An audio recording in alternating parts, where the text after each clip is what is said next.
Assalamualaikum warahmatullahi wabarakatuh. Jumpa lagi dengan saya Tama dalam Ada Apa Gerangan 2. Bagaimana kabar kalian? Semoga selalu diberikan kesehatan dan juga rezeki yang cukup. Kita jumpa lagi di Ada Apa Gerangan 2, di mana di sini saya akan khusus membacakan cerita-cerita mistis bersambung. Dan kita akan lanjutkan lagi cerita sebelumnya tentang Sentot dan Edi berpetualang di sebuah desa yang bernama Desa Siluman.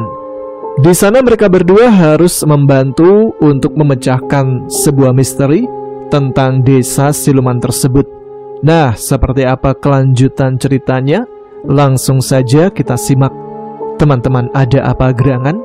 Ceritanya mulai dari sini. Kedua anak itu duduk bersila di lantai goa. Debu masih berterbangan pelan di udara dan hawa panas menyelimuti seluruh ruangan. Tapi seolah itu semua tidak ada ketika gundu-gundu mungil mulai menggelinding di antara jemari mereka. "Seret, kena lagi!" seru Sentot. Gundu pinknya menghantam gundu biru milik Condro Sungsang dan membuatnya terlempar ke dinding batu. Condro Sungsang mendengus. "Ya, tinggal 2 gunduku." Sentot nyengir. Matanya yang tadi merah kini lebih tenang. Ular-ular kecil di kepalanya juga tampak lebih jinak. Ada yang malah ikut memperhatikan jalannya permainan sambil mendesis pelan. "Sekarang giliranku lagi. Perhatikan aku. Nih, jurus tingkat RT. Gundu melibas gerobak buburnya Mang Ono sampai kebalik. Untung udah habis buburnya jadi nggak rugi." "Itu nama jurus atau cerita nyata, Tot? Panjang banget. Tapi berhasil kan?" "Ya, lenyap sudah, Tot. Gunduku modal 100 jadi tekor ini. Kamu nggak latihan dulu sih sebelum ngajak main gundu?" "Terakhir kali main waktu bapakku belum turun jadi Raja Siluman, Tot," kata Condro Sungsang sambil memungut gundunya yang tersisa. "Waktu itu aku main sama bayangan sendiri di pinggir sendang." "Lawan bayangan sendiri? Wah, susah dong. Gimana caranya main sama bayangan?" Condro Sungsang tertawa pendek. "Ya, aku sendiri juga yang jalan. Gak seru." Keduanya tertawa. Suara tawa 2 anak kecil di dalam goa mengerikan itu, bagai nyanyian takdir yang patah, lucu sekaligus pilu. Beberapa saat mereka bermain dalam diam, hanya suara cetak dari gundu yang berbenturan. Lalu Sentot bertanya pelan, "Dro, kenapa sih kamu berbuat jahat? Kamu kan masih anak-anak kayak aku." Condro Sungsang terdiam. Matanya menatap gundu di tangannya, seakan di dalam bola kaca itu tergambar seluruh hidupnya yang ruwet. "Karena memang sudah harusnya begitu, Tot," jawabnya lirih. "Aku ini cuma wayang, Tot. Wayang bagian jahat." Sentot mengerutkan dahi. "Tapi kenapa harus kamu?" Condro Sungsang mengangkat bahu kecilnya. Ia menatap Sentot, mata merahnya kini sendu. "Aku nggak ngerti semuanya, Tot. Tapi sejak kecil aku dikasih tahu kalau aku lemah, aku bakal diganti sama siluman lain yang lebih ganas. Jadi ini latihan." "Ya gitulah, biar aku bisa jadi pemimpin jin di hutan siluman." "Latihan pakai darah manusia?" Sentot terdiam. Gundu pinknya jatuh ke tanah dan dia tak segera memungutnya. "Tapi kamu sedih ya?" tanyanya lirih. "Sedih? Nggak tahu. Tapi kadang aku pengen main kayak gini terus. Nggak usah jadi penumbal, nggak usah ngumpulin kepala kerbau, nggak usah dengerin suara bapak di malam hari." Gundu biru Condro Sungsang terpental lagi. "Ya habis kamu nggak bilang-bilang kalau jalan." Condro Sungsang cemberut, wajahnya memerah karena jengkel. Sentot cengar-cengir. "Hehehe, kamu kalah, Dro. Nih, pinjam gundu 1 kalau mau." Condro Sungsang mengambil 1 gundu dengan enggan. "Tapi aku belum beli lagi di warung gaib." Keduanya tertawa. Tawa kecil, jujur, tulus dan satu sisi menyayat hati. Sebab di antara lemparan gundu dan tawa polos itu, mereka berdua tahu bahwa pertempuran belum benar-benar usai, bahwa takdir tidak akan membiarkan mereka bermain gundu selamanya. Tapi untuk saat itu, mereka hanyalah dua bocah, dua anak kecil, dua anak yang sedang melupakan dunia. Mereka masih duduk bersila dikelilingi gundu yang berserakan. Nafas keduanya pelan, seperti habis lari jauh, bukan karena lelah, tapi karena tawa yang baru saja reda. Namun, suasana berubah perlahan. Sentot menatap Condro Sungsang, kali ini bukan sebagai teman main, tapi sebagai lawan yang akan ia hadapi jika semuanya benar-benar berubah menjadi gelap. "Jadi, setelah ini kamu mau ngapain, Dro?" tanya Sentot pelan tapi serius. Condro Sungsang tak lagi menjawab. Ia menggulung lengan bajunya yang sobek, lalu menatap dinding goa yang retak-retak. "Aku harus terusin tugas," jawabnya pelan. "Aku itu siluman bagian jahat, Tot. Aku harus bantu manusia-manusia yang sudah membuat perjanjian dengan aku, termasuk Sadewa, dan dia butuh tumbal terakhir." "Tumbal terakhir?" Sentot mengulang, suaranya mulai menegang. Condro Sungsang mengangguk pelan. "Iya, setelah itu aku bisa nikah dengan Ayudhya.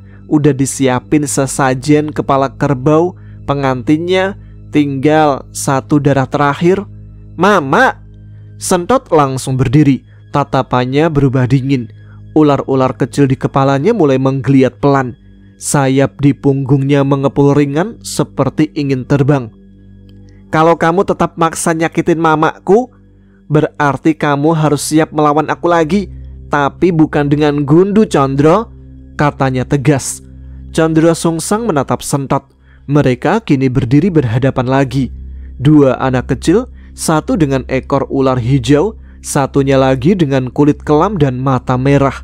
Berdiri seperti prajurit kecil yang membawa dunia di pundaknya. "Kenapa kamu nikah sama Ayudhya sih?" tanya Sentot lagi bingung. "Kamu kan masih kecil, emangnya bisa punya anak?" Condro Sungsang tersenyum lemah. "Aku itu bukan manusia, Tot.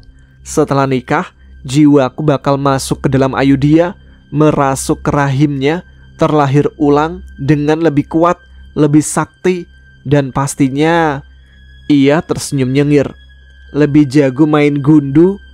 Sentot menghela nafas lalu mengambil kantong gundunya. Ia mengambil 3 biji, lalu dikurangi satu lagi, satu merah, satu biru. "Nih," katanya sambil menyodorkannya ke Condro Sungsang. "Biar kamu gak ngambek mulu tiap kalah. Tapi ingat, Dro," ia menatap Condro Sungsang tajam, "lain kali kalau kamu kalah lagi, aku gak bagi lagi." Condro Sungsang menerimanya dengan tangan pelan, lalu menyimpan ke sakunya. "Makasih, Tot." Sentot membalikkan badan bersiap pergi. Tapi sebelum melangkah, ia menoleh lagi. "Aku bakal lindungin Mama dan semua orang yang aku sayang, walaupun harus ngelawan kamu, walaupun harus mengorbankan seluruh jiwa ragaku." Mereka terdiam cukup lama.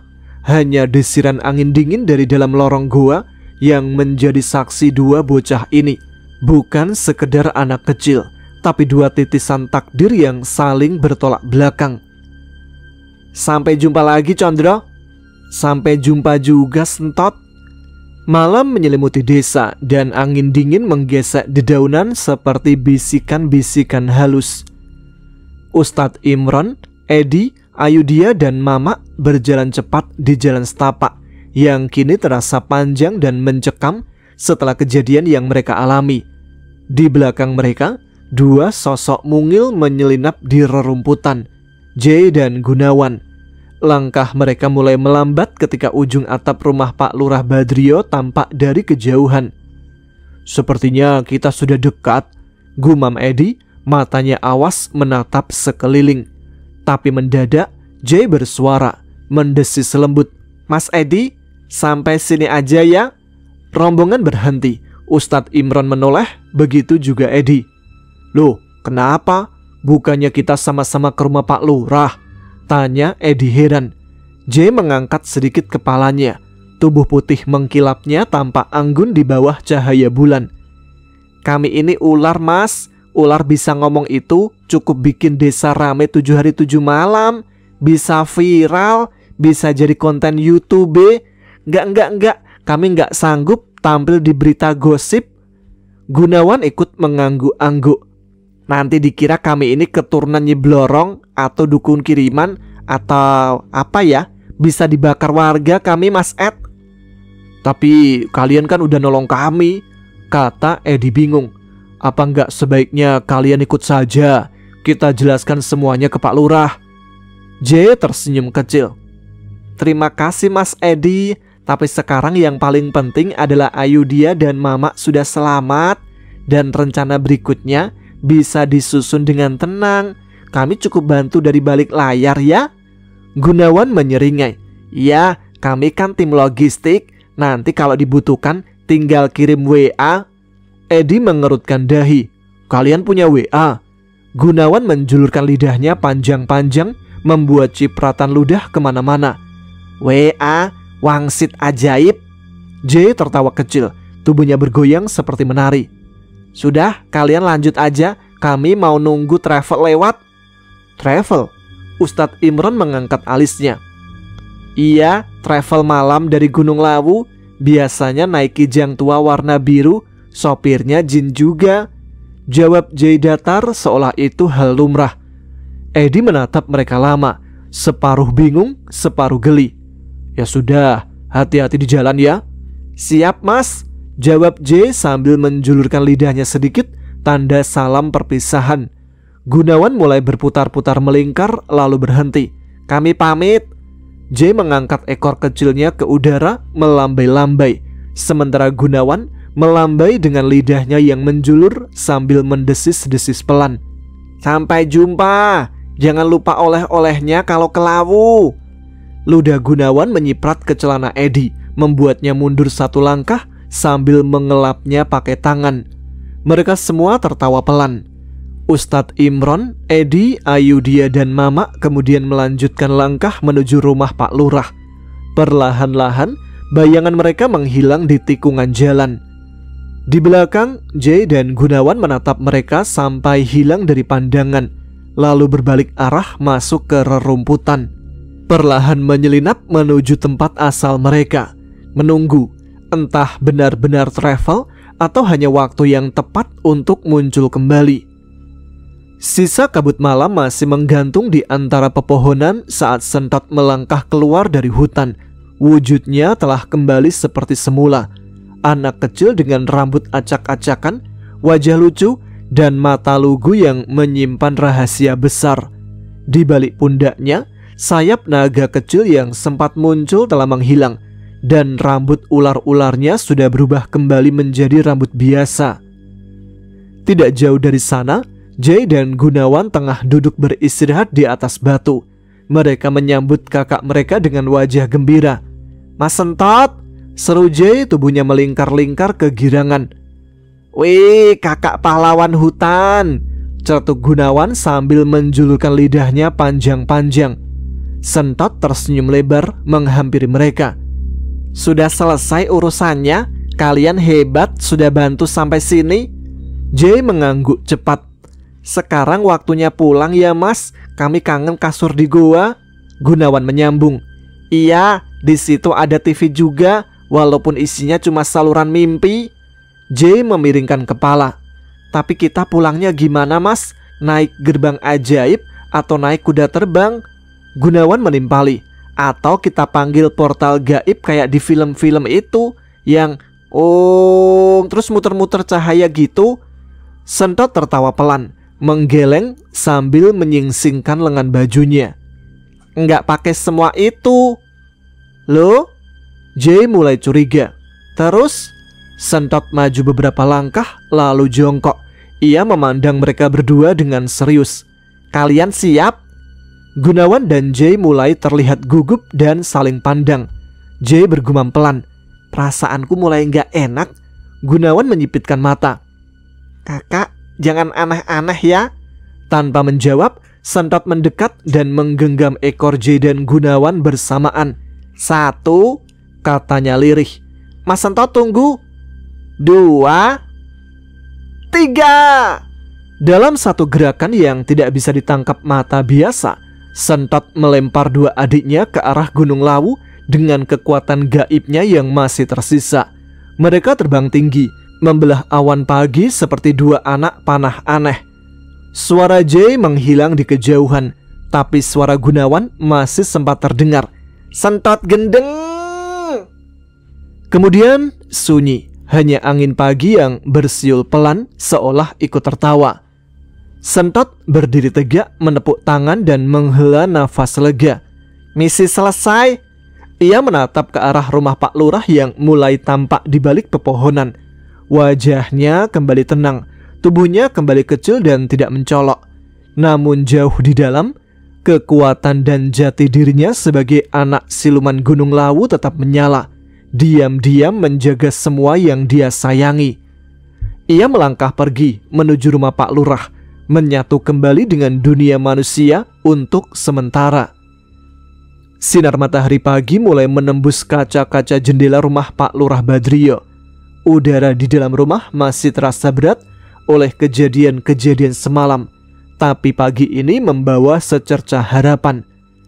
Di ruang tamu rumah yang sederhana namun bersih itu, Bu Sri, istri Pak Lurah, menangis sesenggukan sambil memeluk erat Ayudia yang baru saja kembali. Pak Badrio, lelaki tua bersahaja yang dihormati warga, berdiri di samping mereka dengan mata berkaca-kaca. Tangannya gemetar menggenggam tongkat kayu. Ya Allah, Cah Ayu, ibu kira kamu udah gak ada. Bu Sri terisak, wajahnya tak kuasa menahan tangis. Ayudia hanya memeluk ibunya erat. Tubuhnya lemas, wajahnya masih pucat, tapi matanya tajam penuh cerita yang siap diluapkan. Ustadz Imron duduk bersila dengan tenang di sudut ruangan. Sementara Edi duduk tidak jauh dari Pak Badrio, menatap Ayudia dengan tatapan cemas. Mama yang sudah diberikan selimut duduk diam di kursi rotan. Ia masih belum banyak bicara, tetapi sesekali melirik Ayudia seakan ingin memastikan bahwa ini semua bukan mimpi. Setelah semua sedikit tenang, Pak Badrio membuka suara. Sekarang tolong ceritakan apa yang terjadi sama kamu. Kenapa bisa sampai ke tangan siluman itu? Ayudia menarik nafas panjang. Ia menggenggam tangan ibunya dan mulai bercerita dengan suara pelan tapi jelas. Malam itu, setelah mama hilang, aku kembali ke kamarku. Aku kunci pintu, semua lampu kupadamkan. Tapi rasanya hati ini gak tenang, seperti ada yang mengintai dari luar jendela. Ia berhenti sebentar, menelan ludah, ruangan pun menjadi hening. Lalu jendelaku ada yang mengetuk. Suaranya pelan tapi keras di telingaku. Kupikir siapa, tapi ketika ku buka, di luar sana. Air mata Ayudia mengalir. Bu Sri memeluknya lebih erat. Aku melihat keranda terbang mengambang di depan jendela, perlahan berputar, dan ada 4 orang berdiri di bawahnya. Semua orang dalam ruangan mulai menegang. Ustadz Imron memejamkan mata, bergumam, beristighfar. Mereka adalah Rohman, Purnomo, Wahyu dan Purbo. Semua orang yang sudah mati, tapi mereka berdiri dengan wajah kosong, dan mereka menatapku seolah ingin mengajakku pergi. Edi menggertakkan gigi. Purnomo? Ayudia mengangguk pelan. Aku tidak sempat berteriak, kepalaku langsung berat. Lalu semuanya gelap. Ketika aku sadar, aku sudah ada di goa, duduk di kursi pengantin, pakai baju pengantin dengan penuh hiasan yang tidak aku kenal. Tangis lirih kembali terdengar dari Bu Sri. Pak Badrio tampak terpukul, namun berusaha tetap tegak sebagai kepala keluarga. Sejak itu aku hanya bisa menangis, tidak bisa bergerak. Ada suara-suara yang bicara tentang pernikahan, tentang tumbal, tentang Condro Sungsang. Ayudia terdiam, matanya menerawang. Wajahnya seperti anak kecil, tapi aura di sekitarnya membuatku sesak. Dia duduk tidak jauh dariku, tak pernah bicara, hanya menatap dan tersenyum. Semua terdiam. Ustadz Imron akhirnya angkat bicara. Kita harus bersiap, ini belum selesai. Setelah suasana kembali tenang, Ustadz Imron duduk lebih tegak. Tatapannya menyapu wajah-wajah yang ada di ruangan. Pak Badrio, Busri, Edi, Ayudia dan Mama yang mulai tampak pulih. Suasana menjadi hening kembali ketika ia mulai bicara. Bapak, Ibu sekalian, apa yang terjadi selama ini bukan sekedar rentetan kejadian yang tidak masuk akal. Bukan pula musibah biasa. Ini adalah bagian dari sebuah rencana besar, sebuah dendam lama yang meledak sekarang. Pak Badrio menatap penuh tanya. Dendam? Apa maksud panjenengan, Ustadz? Ustadz Imron menatap lurah tua itu dalam-dalam. Kematian demi kematian yang terjadi, Pak Sugeng, Purnomo, Rohman, neneknya Rohman, dan 2 polisi yang sempat datang, Wahyu dan Purbo, bukanlah kebetulan. Mereka adalah bagian dari ritual tumbal yang dilakukan oleh Sadewo dan anaknya, Joko Lindu. Mereka datang membawa dendam, niat jahat, dan perjanjian gelap dengan Condro Sungsang. Pak Badrio bergeser di kursinya. Raut wajahnya mulai tegang. Siapa sebenarnya Sadewo? Apa hubungannya dengan saya? Ustadz Imron menarik nafas dalam-dalam. Sadewo adalah putra dari Mbah Abioso. Pak Lurah pasti sudah tahu itu. Pak Badrio terhenyak, matanya membelalak. Sebelum diganti Mbah Yatin, kakek saya? Benar, karena ambisinya menjadi lurah, Mbah Yatin mengirimkan santet pemutus darah kepadanya dan hampir saja berhasil menghabisi seluruh keturunannya. Ustadz Imron berhenti sebentar, menatap lekat-lekat wajah Pak Lurah. Tapi satu anaknya selamat. Anak itu adalah Sadewo. Busri menutup mulutnya tak percaya. Jadi dia datang untuk membalas, Pak Ustadz? Iya, Bu. Dendam Sadewo tidak hanya pada Mbah Yatin, tapi juga pada keturunannya, pada Pak Badrio, panjenengan, dan semua yang ada di garis darah beliau. Pak Badrio menggenggam tongkatnya erat. Meskipun saat ini kita masih selamat, tapi ini belum selesai. Sadewo akan menikahkan Ayudia dengan Condro Sungsang sebagai alat untuk melahirkan kekuatan baru. Semua diam. Ayudia menggigit bibirnya tampak ngeri. Jadi, aku dijadikan perantara kelahiran siluman? Bisiknya. Ustadz Imron mengangguk. Bukan sekedar itu. Jiwa Condro Sungsang akan menyatu dengan tubuh manusia lewat pernikahan. Jika itu berhasil, anak yang lahir nanti bisa lebih kuat dari siluman di hutan itu. Mama bergumam lirih. Gusti Allah, lindungi anak cucu kami. Ustadz Imron melanjutkan dengan nada tegas. Tapi ingat, meskipun Sadewo punya rencana gelap, mereka saat ini belum berhasil. Kita masih punya kesempatan selamat dengan cara menikahkan Ayudia secepatnya. Karena syarat pernikahan Condro Sungsang adalah dengan seorang perawan dari garis keturunan Mbah Yatin. Mereka semua bingung di mana mencari calon pengantin secepat ini. Apalagi Ayudia belum lama ditinggal meninggal suaminya. Hal itu akan menjadi pergunjingan warga. Pintu rumah Pak Lurah tiba-tiba berderit pelan, membuat semua kepala di ruang tamu itu menoleh serempak. Di ambang pintu berdiri sosok kecil yang mereka kenal betul. Sentot. Wajahnya cerah seperti biasa. Kali ini tanpa sayap, tanpa rambut ular, tanpa mata merah menyala. Hanya anak kecil dengan senyum lebar dan tatapan polos. Meski semua orang tahu anak ini bukan anak biasa. Assalamualaikum, sapanya riang sambil mengangkat satu tangan. Waalaikumsalam, Sentot, jawab Ustadz Imron dan Edi bersamaan. Lega sekaligus heran melihat bocah itu muncul begitu tiba-tiba tanpa suara langkah sedikit pun. Sentot berjalan ringan masuk ke tengah ruangan seperti orang penting. Ia langsung duduk di sebelah Ustadz Imron, lalu tanpa basa-basi mulai menyenggol-nyenggol lengan sang Ustadz dengan sikunya. Ustadz, nikahilah Ayudia. Ustadz Imron langsung tersedak teh hangat yang baru saja diminumnya. Bu Sri yang duduk di seberang pun terkejut. Ayudhya yang duduk tenang langsung menundukkan wajahnya, pipinya memerah. Apa maksudnya, Tot? Tanya Ustadz Imron terbata. Sentot menatap semua yang hadir, lalu dengan ekspresi sangat serius yang jarang dia pakai, ia berkata, Chandra Sungsang akan terus mengincar Ayudhya kalau dia masih pahlawan dan belum menikah. Ingat, Chandra Sungsang hanya bisa menikah dengan gadis keturunan Mbah Yatin dan hanya yang masih pahlawan. Salah satunya untuk menutup akses itu ya dinikahkan sekarang juga. Edi tersedak.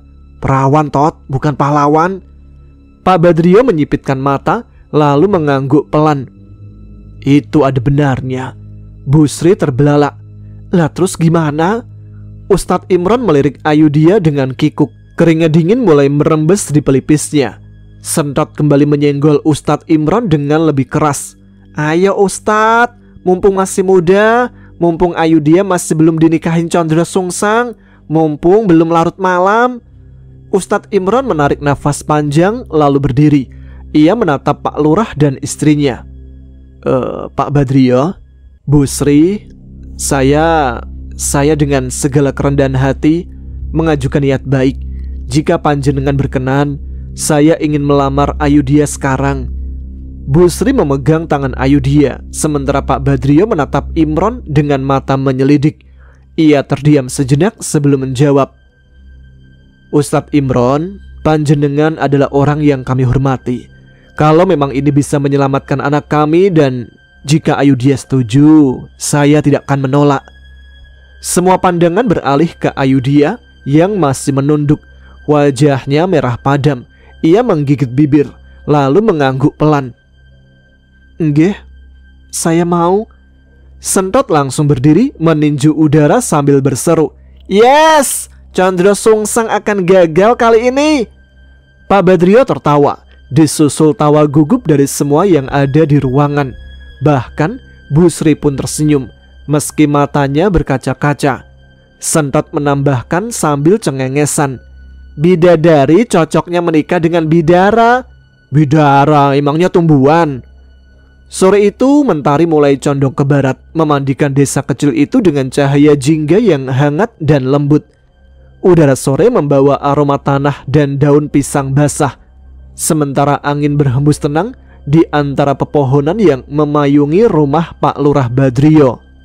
Di dalam rumah, suasana hening tampak sibuk. Persiapan pernikahan secara sederhana dan tertutup tengah dilakukan dengan cepat dan hati-hati. Tidak ada dekorasi mewah, tidak ada tenda, tidak ada pengeras suara. Hanya sebuah tikar pandan dibentangkan di ruang tamu. Selembar kain putih disiapkan sebagai alas akad dan kursi kayu tua yang sudah dibersihkan untuk tempat duduk penghulu. Pak Lurah dan Bu Sri memilih untuk menyimpan rapat-rapat kabar ini. Alasannya sederhana, agar tidak menimbulkan fitnah dan gunjingan warga. Apalagi belum genap seminggu, Purnomo, suami pertama Ayudhya, meninggal dunia secara misterius sehari setelah pernikahan. Dan kini Ayudhya hendak dinikahkan kembali dengan Ustadz Imron demi alasan yang tak bisa dijelaskan kepada orang awam.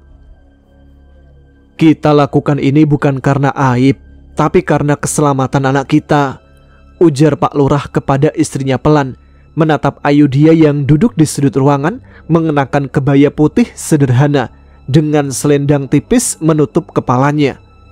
Ayudhya hanya menunduk. Wajahnya terlihat tenang, tapi mata itu memendam luka dan kabut duka yang belum sepenuhnya sirna. Di dapur, tetangga dekat yang dipercaya, Bu Minah, membantu memasak hidangan kecil-kecilan, sekedar untuk suguhan setelah akad. Sementara Edi sibuk mempersiapkan kursi dan meja sederhana untuk akad, bersama Sentot yang justru menjadikan semuanya lebih hidup. Meja ini kayaknya miring, Ed.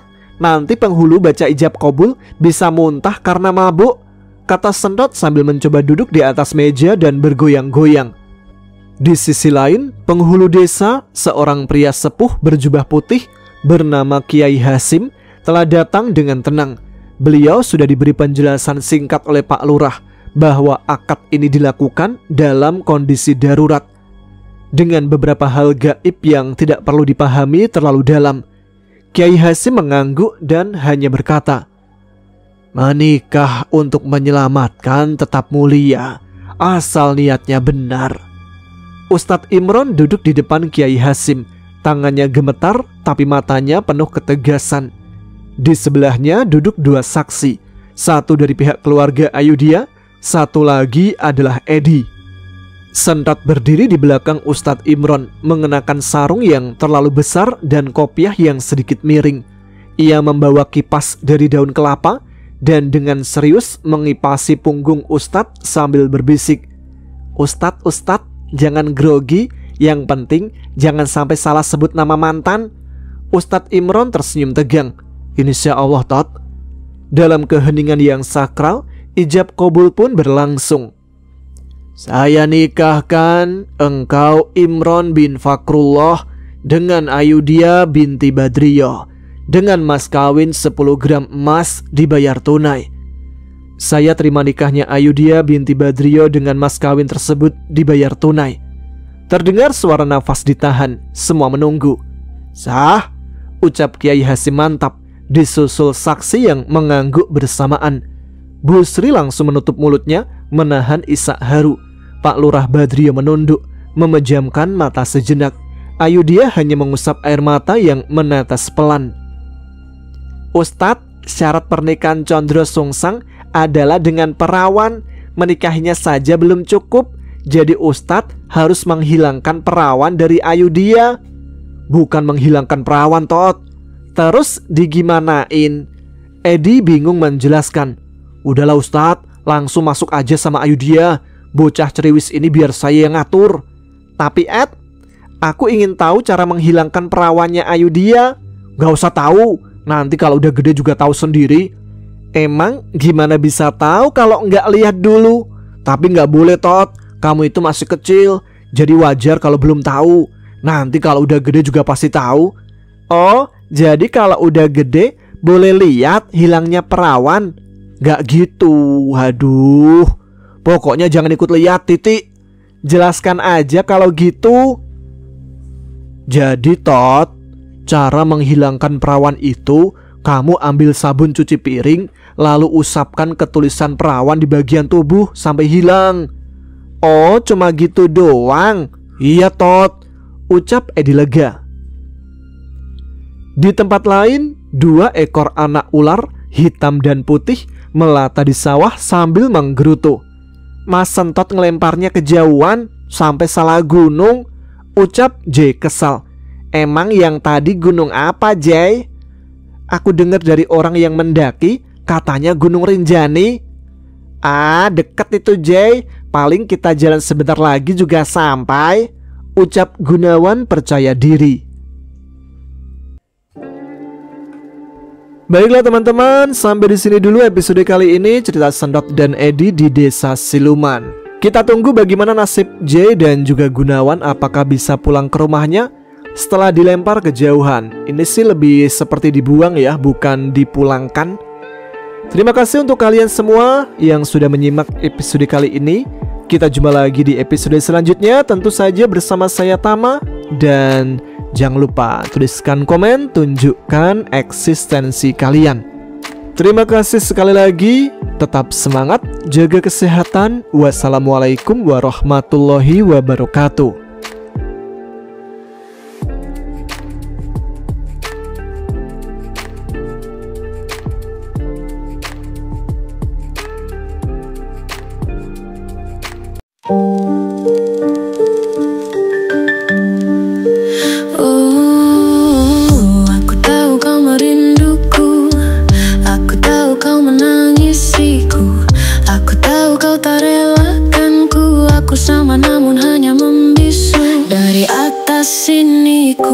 Masih bisa memandangmu, meski dengan air mata darah penuhi gaunku.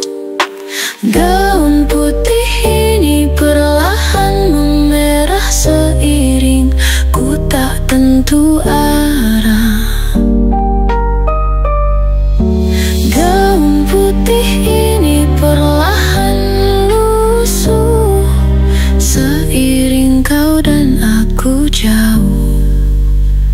Di jalan ini, di antara ilalang tinggi, kau pernah membawa diri ini. Di jalan ini pula tubuhku mereba berdarah mati dan mereka lari.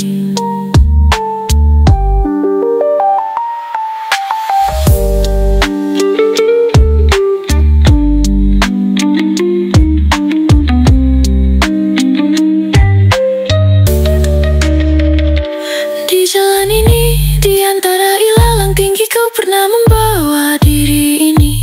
Di jalan ini, pula tubuhku mereba berdarah mati dan mereka lari. Di jalan ini, di antara ilalang tinggi, kau pernah membawa diri ini. Di jalan ini, pula tubuhku mereba berdarah mati dan mereka lari. Di jalan ini, di antara ilalang tinggi, kau pernah membawa diri ini. Di jalan ini pula tubuhku mereba berdarah mati dan mereka lari.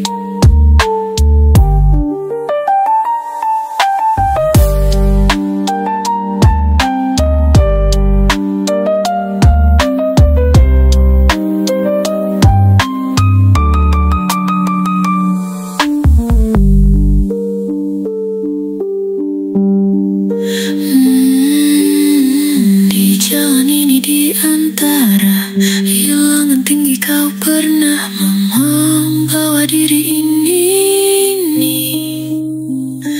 Di jalan ini pula tubuhku mereba berdarah mati dan mereka lari.